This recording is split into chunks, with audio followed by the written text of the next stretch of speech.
안녕하세요. 오늘은 작업치료 임상가를 위한 25분 핵심 가이드, 암프스 평가 도구에 대해 알아보겠습니다. 암프스, 영어로 어세스먼트 오브 모터 앤 프로세스 스킬즈입니다. 우리말로는 운동 및 처리 기술 평가라고 하죠.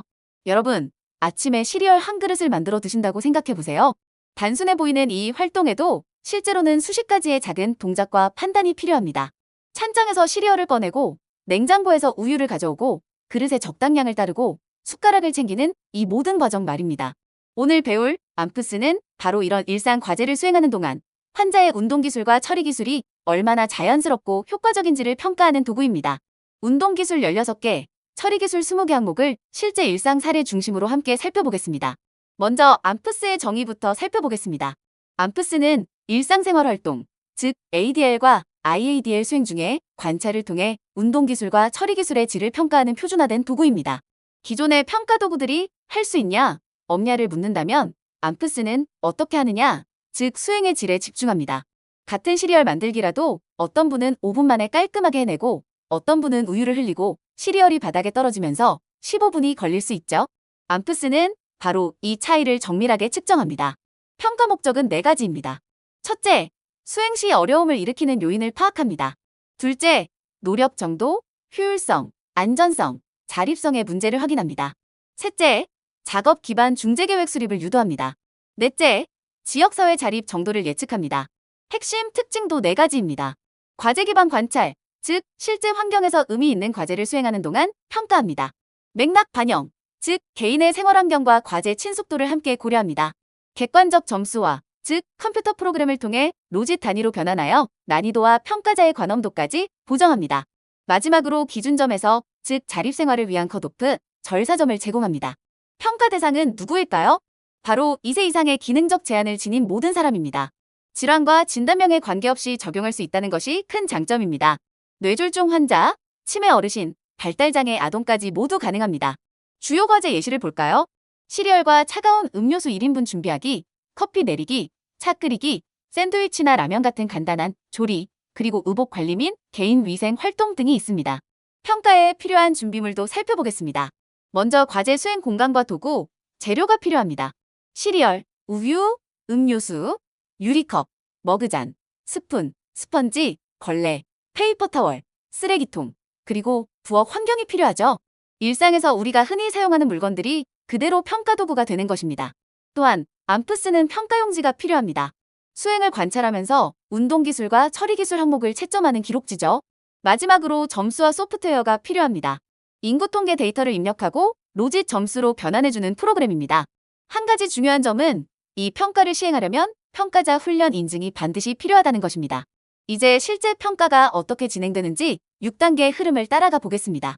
1단계, 사전 인터뷰입니다. 대상자와 면담을 통해 2-3가지 수행 과제를 선정합니다. 이때 환자의 능력, 과제 친숙도, 생활환경을 종합적으로 고려합니다. 평소에 커피를 안 드시는 분에게 커피 내리기 과제를 주면 의미가 없겠죠. 2단계, 수행과 관찰입니다. 수행할 과제에 대한 필수 과제 계약을 명확히 한 후 실시합니다. 예를 들어 우유 200ml를 그릇에 따라주세요처럼 구체적인 약속을 정합니다. 그리고 모든 운동기술과 처리기술 항목을 과제 수행 중에 관찰합니다. 3단계, 항목 채점입니다. 운동기술과 처리기술 각 항목을 수행 수준에 따라 1점에서 4점으로 배점합니다. 수행의 질, 즉 노력 정도, 효율성, 안전성, 자립성으로 점 척도로 기록합니다. 4단계, 점수 컴퓨터 입력입니다. 대상자의 인구 통계학적 데이터, 진단명 등을 입력하고 수행 과제와 관찰된 항목별 채점, 결과를 소프트웨어에 입력합니다. 5단계, 결과, 변환과 리포트입니다.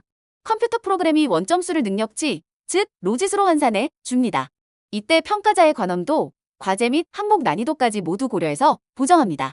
같은 4점이라도 쉬운 과제의 4점과 어려운 과제의 4점을 다르게 처리하는 것이죠. 6단계, 해석과 계획 수립입니다.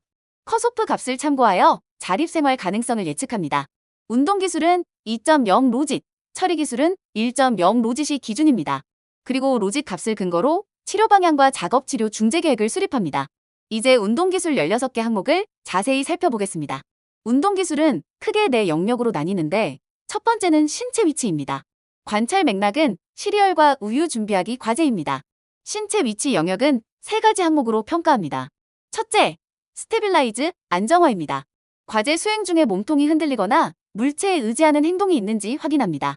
나쁜 예를 들어볼까요? 우유를 따를 때 몸통이 흔들려서 싱크대 카운터에 몸을 기대고 수행하는 경우입니다. 좋은 예는 작업면 가까이 다가서서 발 간격을 넓히고 어디에도 기대지 않고 안정적으로 따르는 것입니다. 둘째, 얼라인, 정렬입니다.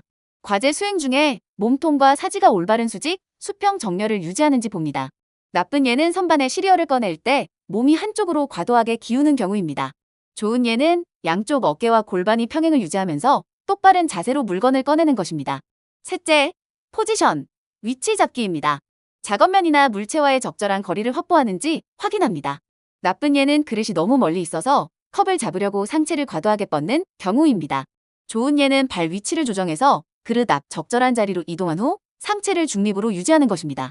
쉽게 말하면 부엌에서 일을 할 때 한쪽 다리에 무게를 싣고 비스듬히 서 있는지 아니면 양발의 균형을 잡고 똑바로 서 있는지를 보는 것이라고 생각하시면 됩니다. 두 번째 영역은 물건, 얻기와 잡기입니다. 관찰 맥락은 찬장에서 컵을 꺼내고 조작하는 과제입니다. 5가지 항목이 있습니다. 리치, 뻗기, 문제는 찬장 높은 곳으로 팔을 과도하게 뻗어 어깨에 무리가 가는 경우입니다. 개선 방법은 발판을 사용하거나 선반 높이를 조정하여 무리 없이 도달하는 것입니다. 밴드, 굽히기, 문제는 하단 서랍에서 물건을 꺼낼 때 허리를 뻣뻣하게 굽히는 경우입니다. 개선은 무릎을 굽히고 체간을 유연하게 기울여서 하단 물체에 접근하는 것입니다. 그립, 쥐임, 문제는 손가락에 힘이 부족해 매끄러운 컵이 손에서 미끄러지는 경우입니다. 개선은 적절한 파지력으로 도구를 놓치지 않고 견고하게 쥐는 것입니다. 매니퓰레이트, 조작, 문제는 지퍼백이나 뚜껑을 열 때 손가락 안에서의 조작 속도가 느리고 서툰 경우입니다. 일상에서 페트병 뚜껑을 돌려 여는 동작을 떠올리시면 됩니다. 개선은 손가락 안에서 물건을 부드럽게 굴리거나 방향을 자연스럽게 전환하는 것입니다. 코디네이트, 협응, 문제는 한 손으로 그릇을 잡고 다른 손으로 저을 때 양손의 타이밍이 맞지 않는 경우입니다. 개선은 양손을 동시에 또는 교대로 원활하게 사용하여 과제를 수행하는 것입니다. 김밥을 만들 때 한 손으로 김을 잡고 다른 손으로 밥을 펴는 동작이 협응에 좋은 예입니다. 세 번째 영역은 신체와 물건 이동입니다. 관찰 맥락은 냄비에 물을 채워서 싱크대에서 가스레인지로 운반하는 과제입니다. 6가지 항목이 있습니다. 먼저 무브와 리프트, 이동과 들기입니다. 관절을 구부리거나 펴서 신체를 이동시키고 물건을 들어 올리는 능력입니다. 나쁜 예는 물이 든 무거운 냄비를 들 때 허리만 구부린 채 팔 힘으로만 들어 올리는 경우입니다. 이렇게 하면 허리에 부담이 갑니다. 좋은 예는 무릎을 굽혀서 하체 힘을 이용해 냄비를 안정적으로 들어 올리는 것입니다.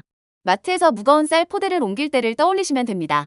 다음은 워크와 트랜스포트, 보행과 운반입니다. 안전하게 걷고 물건을 한 장소에서 다른 장소로 옮기는 능력입니다. 나쁜 예는 보행 시 발을 끌면서 걷거나 냄비를 운반할 때 몸에서 멀리 떨어뜨려 흔들림이 심한 경우입니다. 좋은 예는 냄비를 몸 가까이 밀착시켜서 안정적으로 지지하며 가스레인지로 이동하는 것입니다. 마지막으로 캘리브레이트와 플로우, 힘 조절과 부드러운 움직임입니다. 적절한 힘과 속도를 조절하고 동작을 매끄럽게 연결하는 능력입니다. 나쁜 예는 냄비를 가스레인지에 놓을 때 너무 강한 힘으로 내려놓아 물이 튀거나 동작이 뚝뚝 끊기는 경우입니다. 좋은 예는 적절한 속도로 감속해서 살며시 내려놓고 연속적인 동작으로 부드럽게 수행하는 것입니다. 운동기술의 4번째 영역은 지속된 수행입니다. 관찰 맥락은 차 끓이기 10분 과제로 지구력과 페이스 조절을 평가합니다. 첫째, 인듀어, 지구력입니다. 신체적 피로 없이 과제를 지속하는 능력이죠. 문제의 상황을 볼까요? 과제 중간에 불필요한 휴식을 여러 번 취하거나 서서 찻주전자를 기다리다 지쳐서 싱크대에 몸을 기대거나 피로감으로 호흡 패턴이 거칠어지는 경우입니다. 이런 경우 개선 전략은 타이머를 설정해서 대기 시간 동안 앉아서 쉴 수 있도록 전략을 제공하거나 서기와 앉기를 교대할 수 있는 스툴을 배치하거나 과제를 끝까지 완수할 수 있도록 환경적 보상을 마련하는 것입니다. 둘째, 페이스 조절입니다. 일관되고 효과적인 속도, 즉 템포를 유지하는 능력입니다.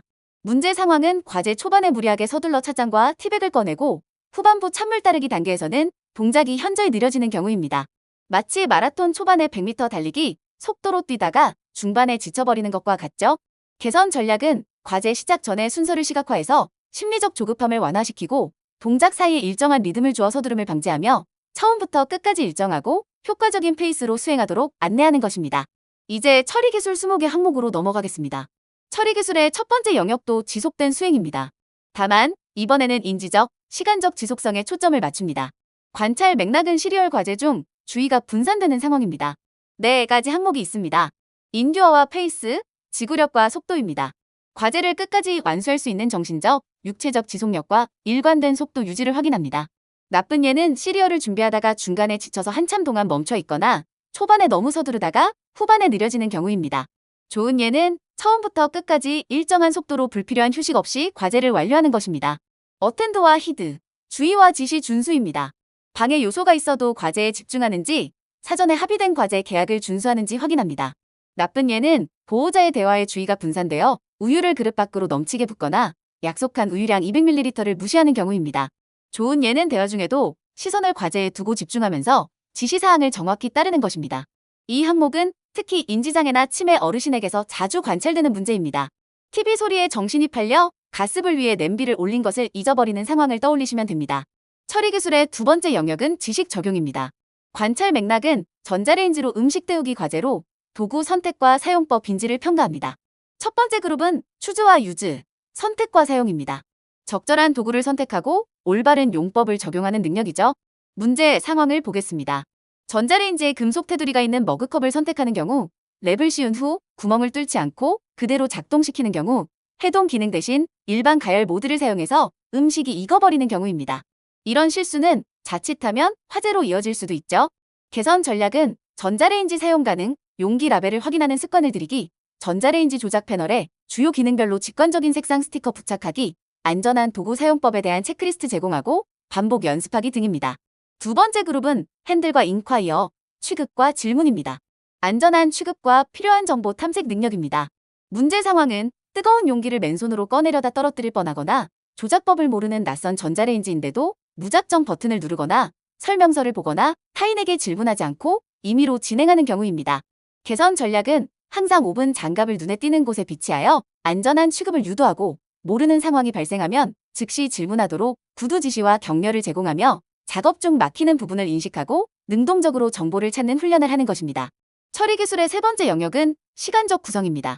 관찰 맥락은 샌드위치 만들기 과제입니다. 시간적 구성은 과제의 시작, 지속, 순서화, 종결 등 시간에 따른 논리적인 작업 흐름을 평가합니다. 4가지 항목이 있습니다. 이니시에이트, 시작입니다. 지연이나 주저함 없이 다음 단계나 행동을 시작하는지 평가합니다. 나쁜 예는 도마를 꺼낸 후 다음에 무엇을 할지 몰라 한참 서 있는 경우입니다. 좋은 예는 도마를 준비한 후 즉시 냉장고로 가서 재료를 꺼내는 것입니다. 컨티뉴, 지속입니다. 불필요한 중단 없이 일련의 동작을 계속 이어나가는지 평가합니다.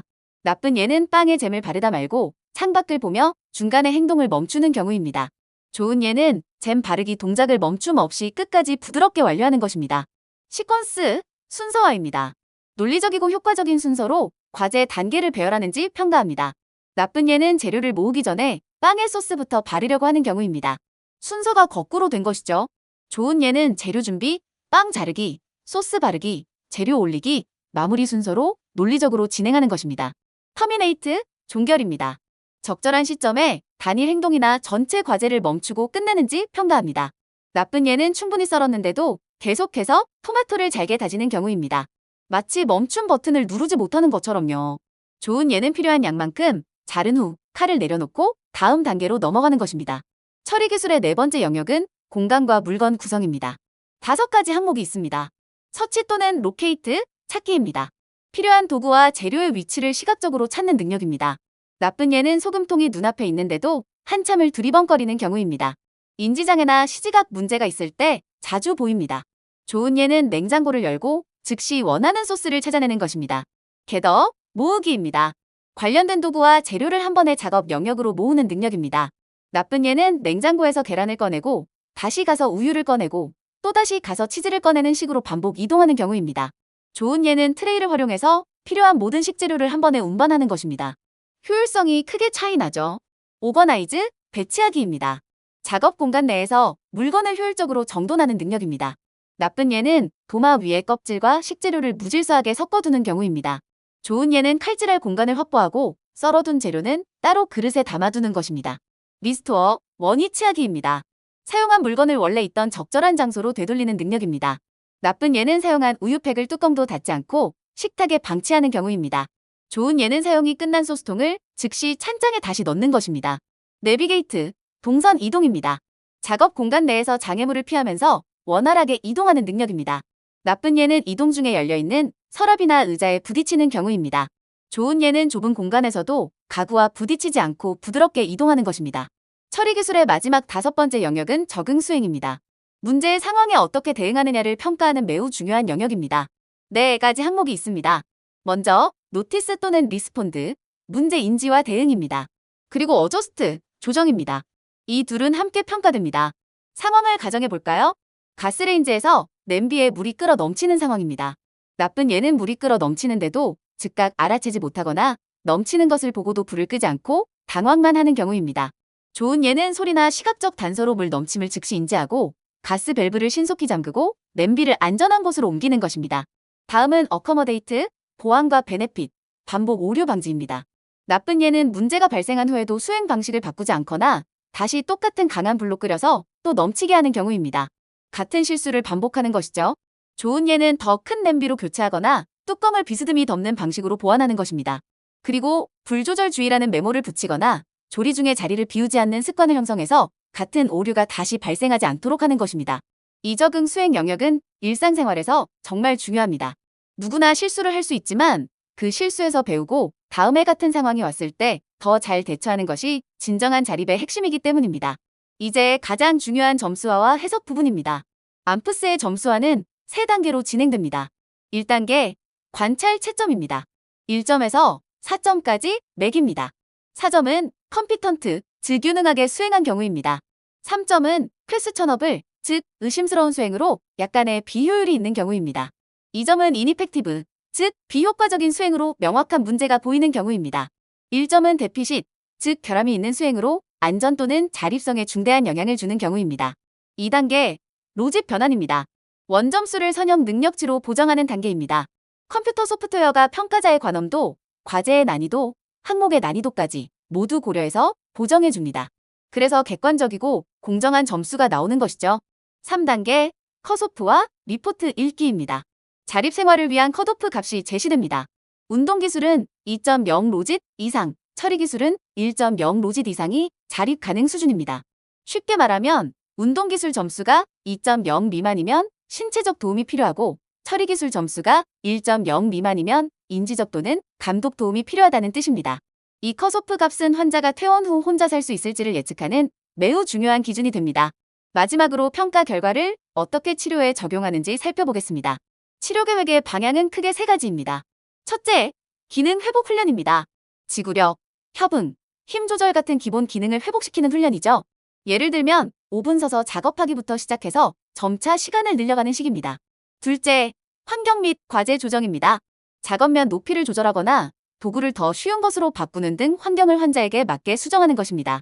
자주 사용하는 물건을 잘 보이는 위치에 두는 것도 여기에 해당합니다. 셋째, 보상 및 적응입니다.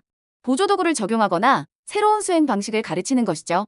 예를 들면 손에 힘이 약한 분에게 두꺼운 손잡이에 숟가락을 제공하는 것입니다. 구체적인 중재 목표 예시를 볼까요? 첫 번째 예시는 2주 내에 시리얼과 음료 준비 과제를 8분 이내에 안전하고 무오류로 수행한다입니다. 시간, 안전성, 오류율을 모두 포함한 명확한 목표죠. 두 번째 예시는 전자레인지 조리 과제 시 3단계 시각적 체크리스트를 활용하여 독립적으로 수행한다입니다. 도구를 활용한 보상 전략을 적용한 목표입니다. 치료 후에는 반드시 재평가를 합니다. 로직 값을 비교해서 객관적인 변화량을 확인하고 수행 영상을 통한 시각적 피드백을 환자와 보호자에게 제공할 수 있습니다. 오늘 배운 암프스를 정리해 보겠습니다. AMPS는 일상생활활동 수행 중에 운동기술 16개와 처리기술 20개 항목을 관찰하여 평가하는 표준화된 도구입니다. 가장 큰 특징은 단순히 할 수 있냐가 아니라 어떻게 하느냐, 즉 수행의 질을 본다는 점입니다.